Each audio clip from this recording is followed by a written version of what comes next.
अस्सलामुअलैकुम प्यारे बच्चों, एक दफ़ा का ज़िक्र है, एक दिलकश शहर ब्राइट्सविल में सूरज पूरी आबोताब से चमक रहा था।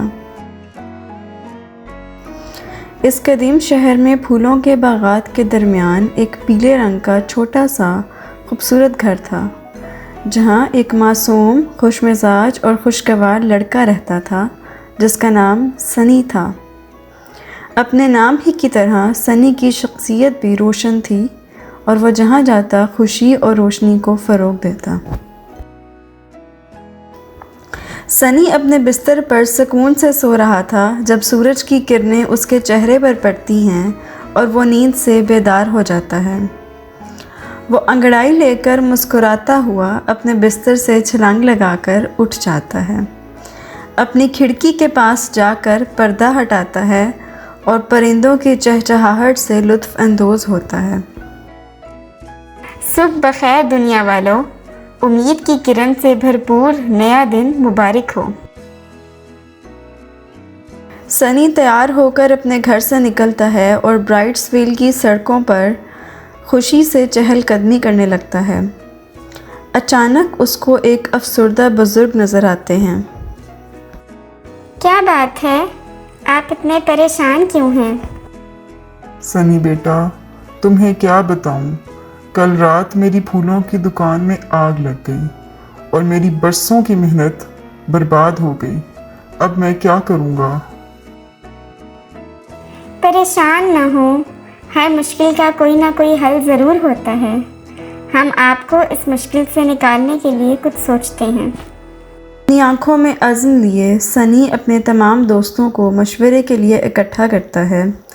वह सब सर जोड़कर फूलों की दुकान की तामीर नौ के लिए तरकीबें सोचने लग जाते हैं। मेरे पास एक तरकीब है। हम शहर में फूलों की नुमाइश मुनक्किद कर सकते हैं, जिसके लिए हम बागात से फूल इकट्ठा करेंगे और उससे जो भी आमदन होगी उससे हम दुकान की मरम्मत करवा सकते हैं। ये तो बहुत ही ज़बरदस्त ख्याल है सनी, हम सब तुम्हारे साथ हैं। अगले चंद रोज़ में सनी और उसके दोस्त नुमाइश की तैयारियों में मशगूल हो जाते हैं। वो सब मिलकर मुख्तलिफ़ जगहों से फूल इकट्ठा करते हैं और रंगीन स्टॉल्स तश्कील देते हैं और उस पर गुलदस्ते सजाते हैं। नुमाइश के दिन लोगों की कसीर तादाद नुमाइश देखने के लिए इकट्ठी हो जाती है और समा कहकहों और खुशबुओं से महक उठता है। नुमाइश 2 रोज़ तक जारी रहती है और सनी की कोशिशों की वजह से सारे फूल फ़रोख्त हो जाते हैं और काफ़ी रकम भी इकट्ठी हो जाती है। देखो दोस्त, हमने मिलकर कामयाबी हासिल कर ली। अगर हम मुश्किलात में पुरुमीद और साबित कदम रहें और डट कर मुकाबला करें तो हल निकालना आसान हो जाता है। अगले दिन सनी अपने दोस्तों के साथ इस बुज़ुर्ग की जली हुई दुकान पर जाता है। सब दोस्त मिलकर सबसे पहले राख और मिट्टी को झाड़ू से साफ़ करते हैं। फिर वो सब मिलकर दीवारों पर रंग करते हैं और नहायत दिलकश फूल बनाते हैं। फिर वो शेल्फ लगाते हैं और उन्हें फूलों की टोकरियों और गुलदस्तों से सजाते हैं और यूँ वो इस दुकान को पहले से भी ज़्यादा खूबसूरती के साथ सजा देते हैं। हर सू ताज़ा फूलों की खुशबू फैल जाती है और बुज़ुर्ग अपनी दुकान को देखकर बहुत खुश होते हैं। सनी बेटा, मैं तुम्हारा शुक्रिया कैसे अदा करूं? तुम्हारी लगन और उम्मीद के बगैर ये सब नामुमकिन था। तुम वाकई में उम्मीद की किरण हो।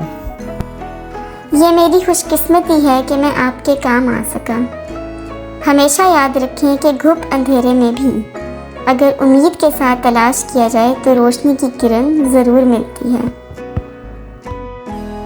प्यारे बच्चों, इस कहानी से हमने सीखा कि चाहे हम दूसरों की नज़र में छोटे ही हों, मगर हम भी सनी की तरह दूसरों की मदद करके इस मुआशरे के लिए नाफ़े वजूद बन सकते हैं।